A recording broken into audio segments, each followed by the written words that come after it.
எல்லாருக்கும் happy Sunday. Sunday அதுவுமா non veg இல்லைன்னா எப்படி? அதனால் காலையிலேயே ஆட்டு ரத்தம் தான். ஸோ ஆட்டு ரத்தத்தை நான் க்ளீன் பண்ணிட்டு இருந்தேன். அதோட லஞ்சுக்கும் சரி இந்த குடலையும் க்ளீன் பண்ணிடுவோம்னா சென்னையில் வந்து இதை போட்டின்னு வாங்க. எனக்கு டிஃப்ரெண்ட்டாக இருந்துச்சு போட்டின்னு சொல்கிறப்போ. ஸோ சுடுதண்ணியில் போட்டு எடுக்கிறப்போ ஈஸியாகவே க்ளீன் ஆயிரும். நான் என்னோடய ஸ்டைலில் வந்து எப்படி குடல் குழம்பு வைக்கலான்றதை இன்றைக்கி யூடியூப் சேனலில் ஈவினிங் அப்லோட் பண்ணேன். கண்டிப்பாக வந்து நீங்களும் பார்த்து உங்கள் வீட்டில் ட்ரை பண்ணுங்கள். ரொம்ப டேஸ்ட்டாக இருக்கும். நிறைய பேர் என்னோடய வீடியோஸ் பார்க்குறீங்க, ஆனால் லைக் பண்ண மாட்டேறீங்க, சப்ஸ்கிரைபும் பண்ண மாட்டேறீங்க. ஸோ கண்டிப்பாக சப்ஸ்கிரைப் பண்ண மறந்துடாதீங்க, லைக் பண்ணவும் மறந்துடாதீங்க.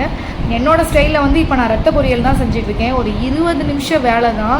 டக்குன்னு இப்படின்னு செஞ்சு டக்குன்னு சாப்பிட்றலாம். ரொம்ப டேஸ்ட்டாகவே இருக்கும். ஸோ அதுவும் இந்த வீடியோலேயே பார்த்து நீங்கள் ட்ரை பண்ணுங்கள். ஈஸியான ரெசிபி தான் இது கூட.